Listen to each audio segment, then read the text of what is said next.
Assalamualaikum warahmatullahi wabarakatuh. Halo anak-anak, bagaimana kabar kalian hari ini? Alhamdulillah, luar biasa. Allahu Akbar. Yes, sehat, sehat, sehat. Nah, sebelum memulai pembelajaran pada hari ini, marilah kita berdoa bersama-sama dengan membaca basmalah. Bismillahirrahmanirrahim. Amin ya rabbal alamin. Nah, anak-anak, pada hari ini kita akan belajar tentang materi makanan halal dan haram. Tujuan dalam mempelajari materi makanan halal dan haram adalah untuk mengetahui apa saja jenis makanan halal dan juga haram, serta sebagai bentuk ketaatan kepada perintah Allah Subhanahu wa Ta'ala, karena dengan memahami aturan ini, kita dapat menjalani kehidupan sesuai dengan syariat Islam. Nah, apa sih sebenarnya halal dan haram itu? Secara bahasa, halal berasal dari kata halalan yang berarti memperbolehkan sesuatu. Adapun secara istilah, halal adalah sesuatu yang diperbolehkan oleh Allah Subhanahu wa Ta'ala untuk dikerjakan.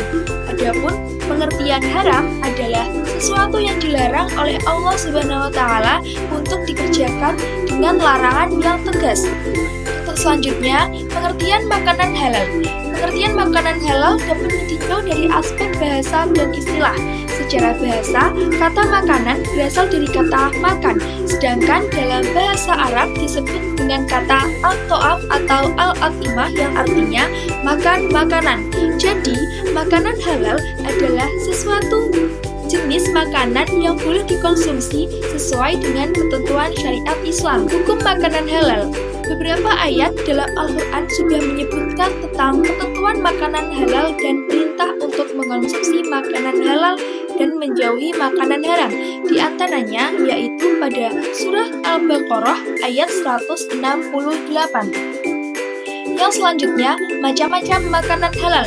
Yang pertama, halal secara zatnya. Halal secara zatnya berarti makanan dan minuman tersebut berasal dari zat atau bahan dasar yang dihalalkan. Ciri-cirinya antara lain sebagai berikut. Sedangkan halal yang kedua yaitu halal cara memperolehnya. Makanan halal secara perolehannya adalah makanan yang didapatkan dengan cara yang benar. Nah, yang ketiga, halal cara memprosesnya.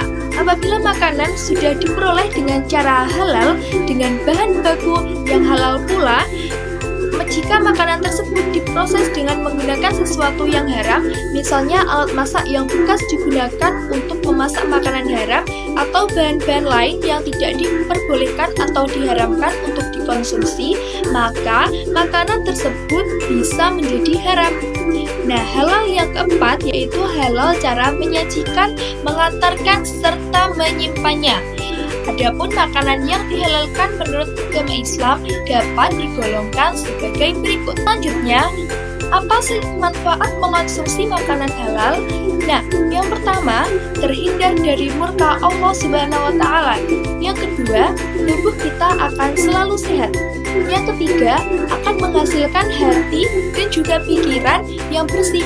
Yang keempat, akan diberi rizki yang halal dan dilipat gandakan oleh Allah Subhanahu wa Ta'ala. Yang kelima, menunjukkan pada umat lain bahwa Islam adalah agama yang baik dan hanya mengajarkan kebaikan dan memperhatikan kesehatan manusia. Yang keenam, mendapat kesehatan hati dan jasmani. Yang ketujuh, supaya doa dikabulkan oleh Allah Subhanahu wa Ta'ala. Yang kedelapan, dijauhkan dari siksa api neraka. Dan yang terakhir, makanan yang halal menumbuhkan perbuatan yang baik juga. Setelah kita mengetahui apa saja makanan yang dihalalkan oleh Allah Subhanahu wa Ta'ala, maka selanjutnya kita akan belajar tentang apa saja makanan yang diharamkan oleh Allah Subhanahu wa Ta'ala. Allah Subhanahu wa Ta'ala telah memerintahkan manusia supaya mengonsumsi makanan yang baik. Sebaliknya, manusia diharuskan menjauhi makanan yang haram. Maka dari itu, makanan haram adalah makanan yang dilarang untuk dikonsumsi menurut syariat Islam. Makanan haram ini sudah terkandung dalam surat Al-An'am ayat 145. Selanjutnya, ada macam-macam makanan haram. Yang pertama, ada haram aini, artinya hukum asal dari makanan tersebut sudah haram bila ditinjau dari sifat bendanya atau haram zatnya. Yang kedua, ada haram sababi, artinya hukum asal makanan tersebut halal, akan tetapi berubah menjadi haram karena adanya sebab yang menjadikannya haram. Selanjutnya ada jenis-jenis makanan yang diharamkan. Yang pertama adalah bangkai, kecuali bangkai ikan dan juga bangkai belalang. Yang kedua itu darah dari binatang halal maupun haram.